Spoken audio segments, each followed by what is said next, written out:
Olá, começa agora o Agricultura com as principais notícias do agronegócio. No programa de hoje você vai ver pragas da monocultura, exaustão do solo e as mudanças no clima praticamente encerraram a produção de abacaxis que predominava no centro-oeste paulista.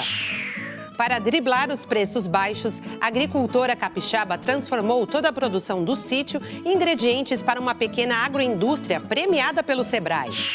Típica de regiões quentes da América Latina, a pitaia se expandiu pelo Brasil e hoje é produzida até por pequenos produtores de Santa Catarina, onde o clima é mais frio. A antecipação das colheitas provoca a alta de até 40% no frete agrícola. Além da maior procura, também o menor número de caminhões disponíveis e a elevação do diesel estão entre as causas do aumento.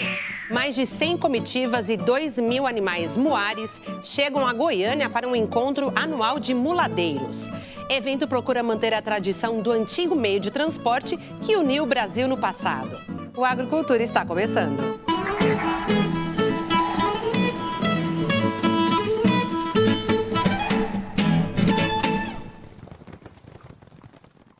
Muitos agricultores precisam usar a criatividade para permanecer no negócio quando os preços estão lá embaixo. Uma produtora rural do Espírito Santo foi além e transformou o que era um problema em oportunidade. A agricultora plantava e colhia frutas, verduras e legumes e decidiu transformar esses ingredientes em produtos diferenciados. Já comeu um molho barbecue de banana e um picles de quiabo? O repórter Bruno Faustino pegou a estrada e mostra pra gente essas novidades.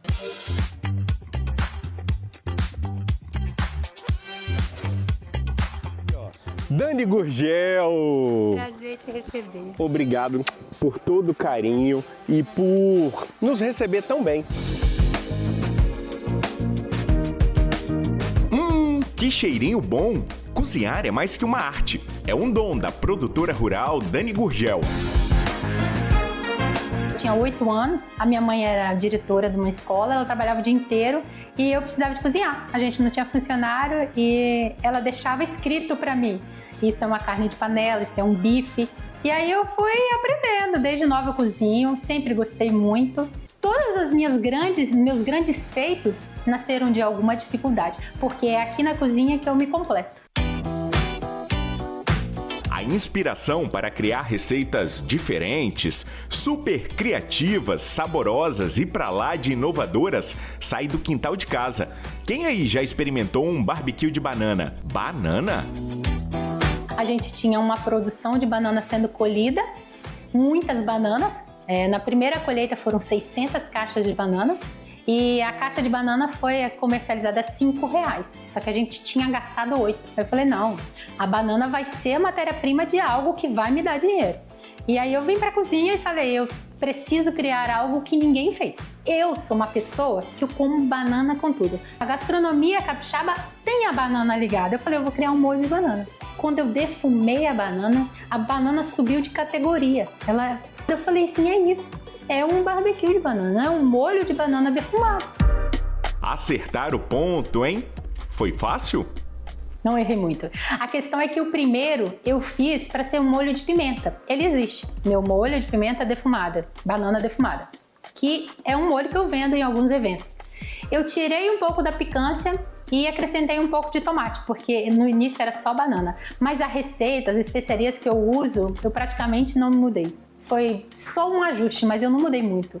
Parece que quando eu defumei a banana, eu falei, vai casar com isso, isso, isso, e foi uma mudança muito rápida. Não precisei de muita mudança da minha primeira receita. Foi só um ajuste mesmo. Essa é apenas uma das criações da Dani. Tem muito mais. Eu queria poder aproveitar tudo que a gente tem aqui. Matéria-prima que eu consiga produzir na minha propriedade e algo que não seja comum nas prateleiras de supermercado.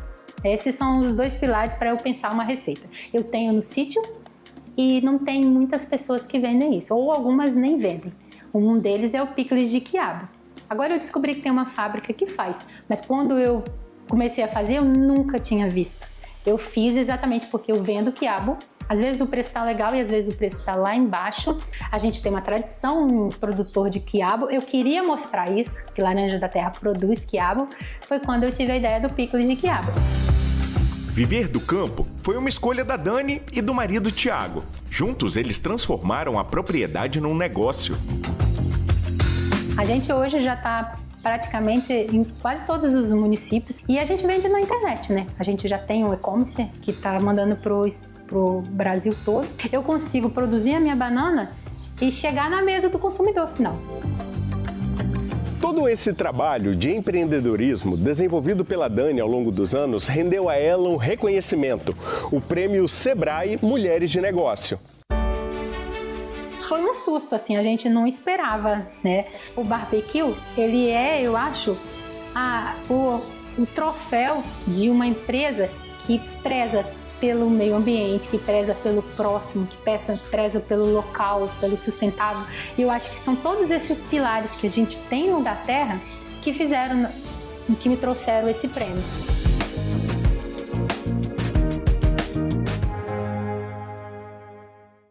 Veja a seguir no Agrocultura. Antecipação de safras provoca aumento da procura e frete agrícola sobe até 40% em algumas regiões do país. Pequenos produtores rurais de Santa Catarina colhem a pitaia, fruta de clima quente que se adaptou bem em todo o país e até ao clima mais frio. Nós voltamos já.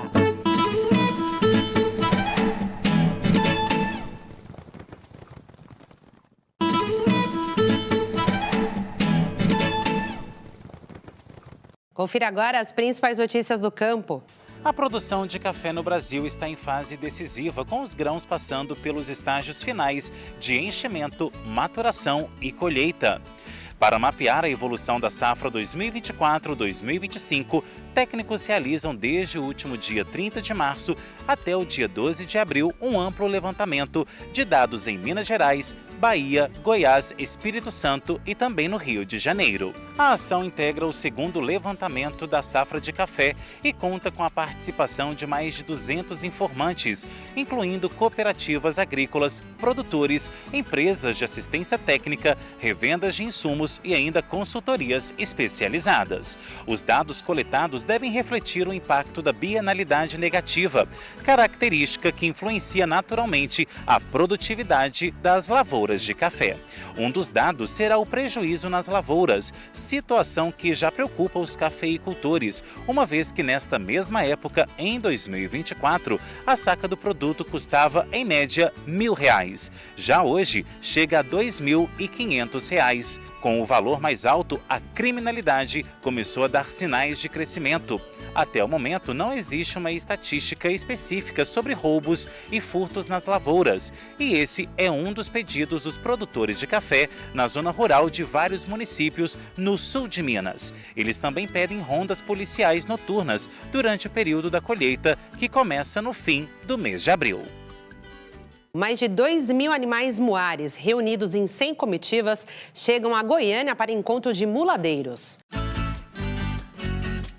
100 comitivas de diversas regiões do Brasil e mais de 1.700 animais muares lotaram o Parque de Exposições Agropecuárias de Goiânia, durante a realização do Encontro de Comitivas de Muladeiros, que acontece pela segunda vez na capital.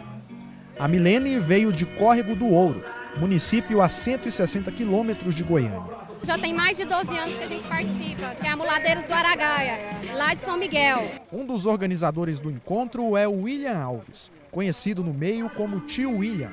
Batemos o recorde em tudo hoje, graças a Deus. O segundo ano, com expectativa grande, foi suprida a expectativa nossa. Nós estamos com mais de 2.000 animais aqui dentro do parque. Eu acho que o nosso estado é um estado onde essa cultura sempre foi muito forte. Agora trazer para a capital, onde várias cidades, não só do estado de Goiás, mas cidades brasileiras que trabalham a tradição, possam também aqui participar e fazer uma grande festa. Os muladeiros seguiram pelas principais avenidas da capital, em um trajeto que durou mais de 1 hora.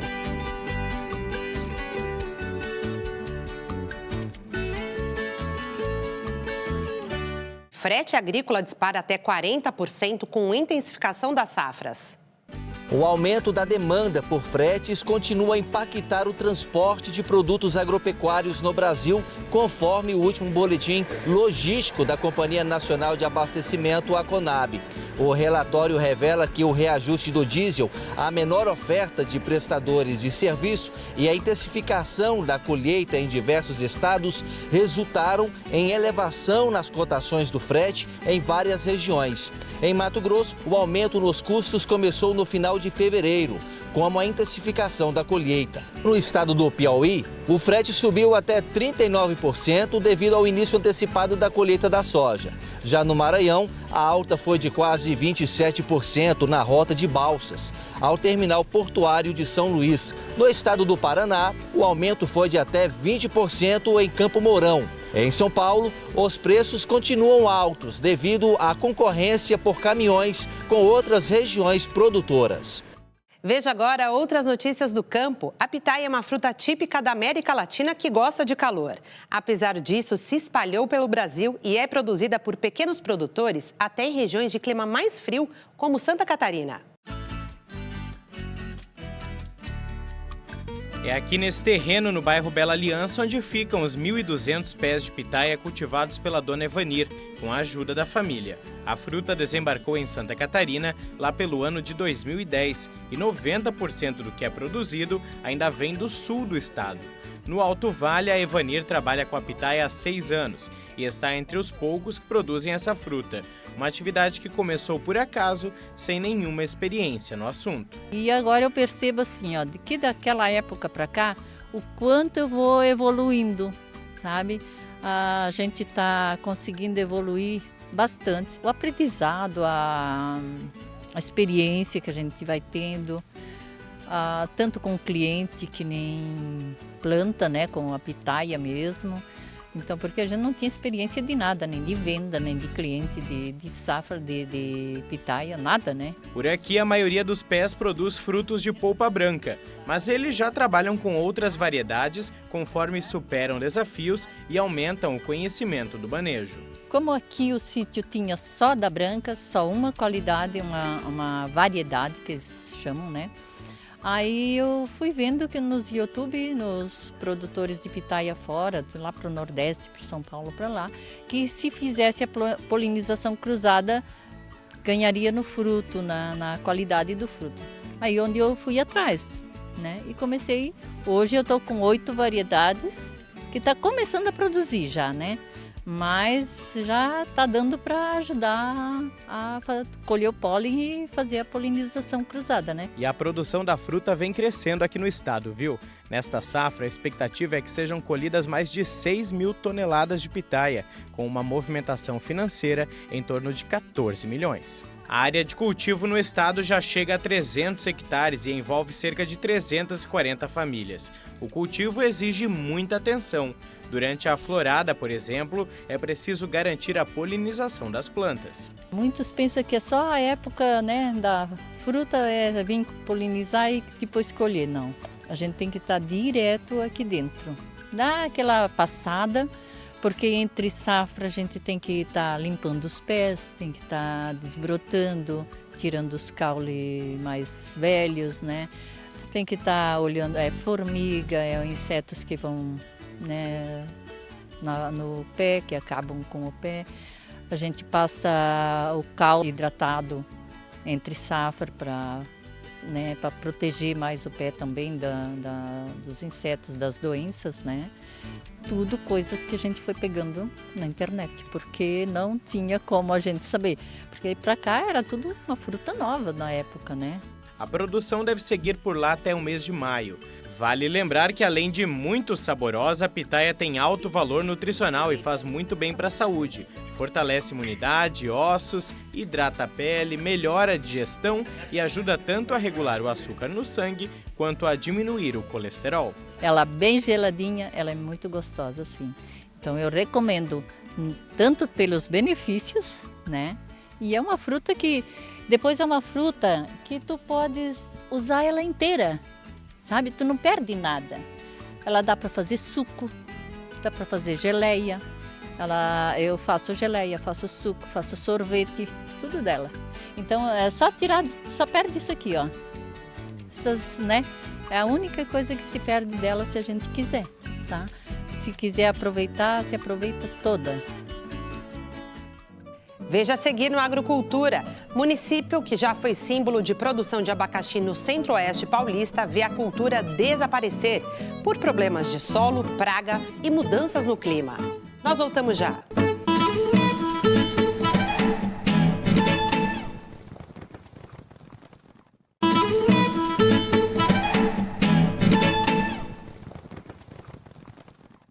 Município paulista, que já foi símbolo da produção de abacaxi no estado, vê essa lavoura desaparecer. As grandes plantações não existem mais e os poucos agricultores que continuam no negócio são mais por tradição. O repórter Júlio Penariol foi até a fazenda pioneira do abacaxi em Bauru, no centro-oeste paulista, e conta essa história pra gente.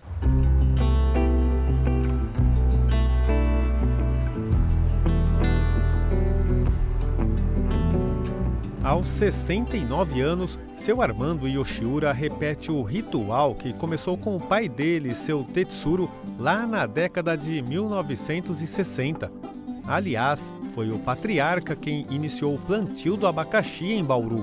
O abacaxi, ele começou com a família do meu pai, ele e mais 2 irmãos, né? E eles foram lá em Registro pegar as primeiras mudas. Aí foram plantando e cada abacaxi, quando ele começa a produzir, dá mais de 4 mudas. Então eles foram ampliando, né? Que chegaram até plantar mais de 1 milhão de pés por ano.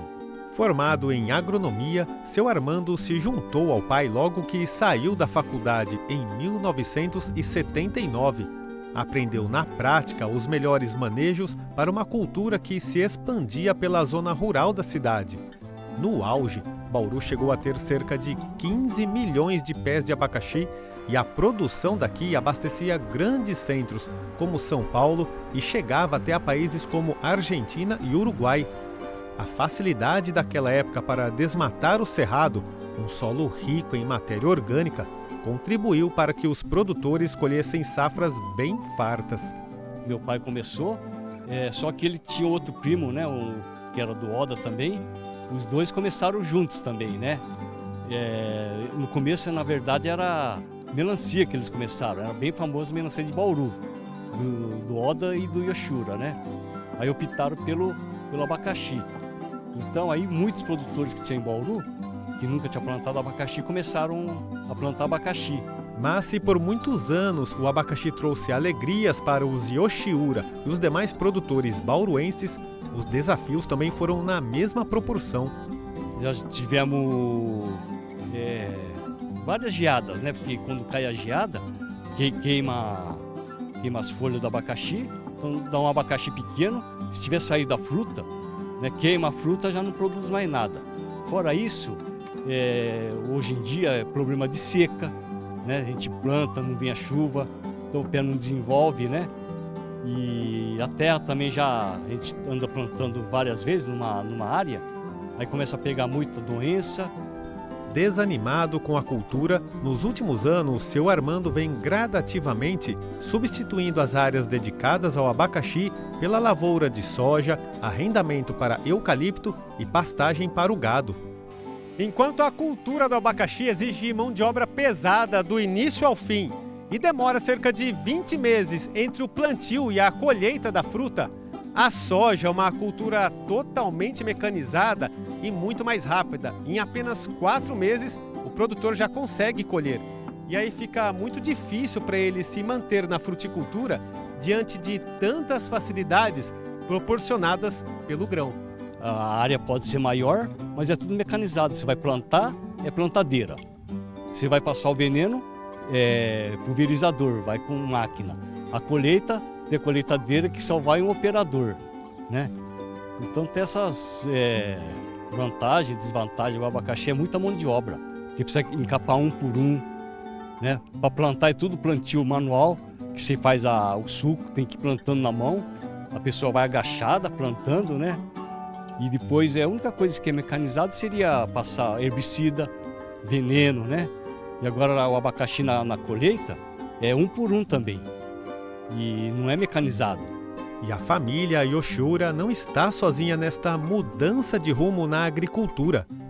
De acordo com dados do MAP Biomas, entre 1985 e 2023, um recorte de 38 anos, a área dedicada à soja em Bauru cresceu 5.560%, chegando a 278 hectares. Já a silvicultura, que é o plantio de espécies nativas para o uso econômico, como o eucalipto, ocupava em 2023 7.750 hectares no município, um salto de mais de 2.000% na comparação com 1985.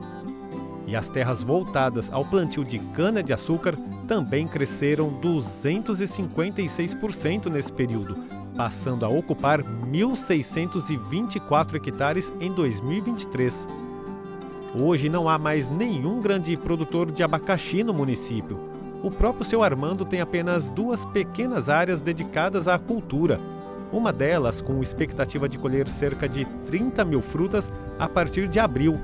A outra, recém-plantada, só vai virar renda em 2026. Já a soja avançou e o produtor está hoje com 120 hectares plantados. Está bem difícil para tocar abacaxi. Então acho que eu vou continuar ficando só com soja e gado. Ou arrendamento para eucalipto, né? Precisa ver uma coisa assim mais simples para a gente, né? Porque nós estamos chegando a uma idade de quase 70 anos que não dá para ficar tocando mais, porque os filhos não quiseram vir tocar a lavoura, né? Então a tendência é praticamente parar mesmo. Segundo este engenheiro agrônomo e professor da Unesp, dentro do leque de desafios enfrentados pelos produtores de abacaxi em Bauru, que inclui a mão de obra excessiva, as pragas de solo e o arrendamento de terras para culturas mais perenes, as mudanças climáticas interferiram bastante nos últimos anos. O produtor, mesmo de uma fruteira bem resistente à seca, que é o caso dessa bromeliácea do abacaxi, nós tivemos no ano passado retrasado, com períodos de seca muito extrema e temperaturas muito elevadas, perdas significativas em termos de padrão de fruto. Porque a fruta de mesa, no caso do abacaxi, eu tenho que ter tamanhos e pesos superiores a 1,8 kg. Eu não posso entrar no CEAGESP com frutas com peso abaixo de 1,5 kg. Eu nem negocio em termos de valores, eu não tenho mercado para essa fruta, você entende? E a fruta de indústria, a fruta de processamento, que pode também ser um destino desse produto, remunera muito pouco o produtor. Apesar disso, Aloísio afirma que se em Bauru as lavouras da fruta desapareceram, em outras regiões paulistas e principalmente em outros estados, como Pará, Paraíba e Minas Gerais, o abacaxi ainda é bastante produzido. Outras regiões estão investindo na cultura, então uma cultura que tem um apelo socioeconômico muito grande. Por quê? Porque a rentabilidade por área é alta.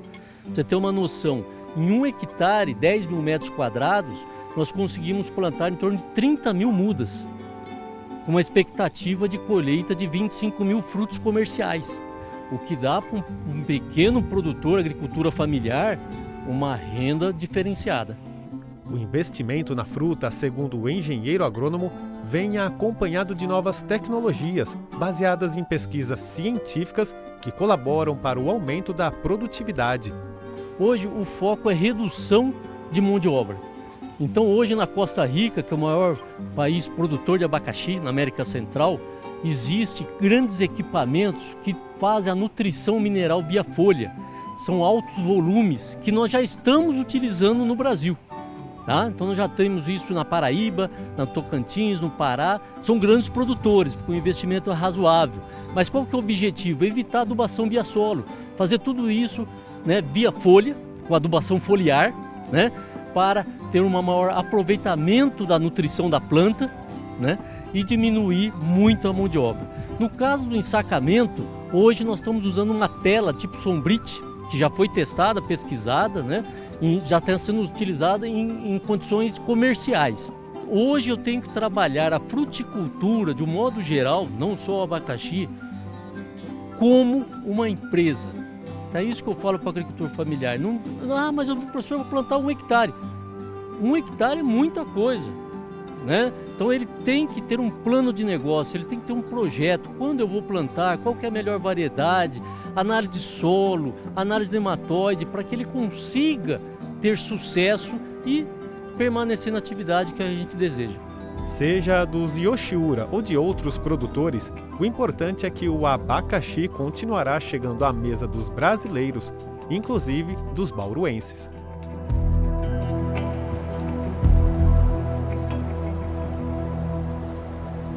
O Agrocultura de hoje termina aqui. Obrigada pela sua companhia e até o próximo domingo às 10 horas da manhã.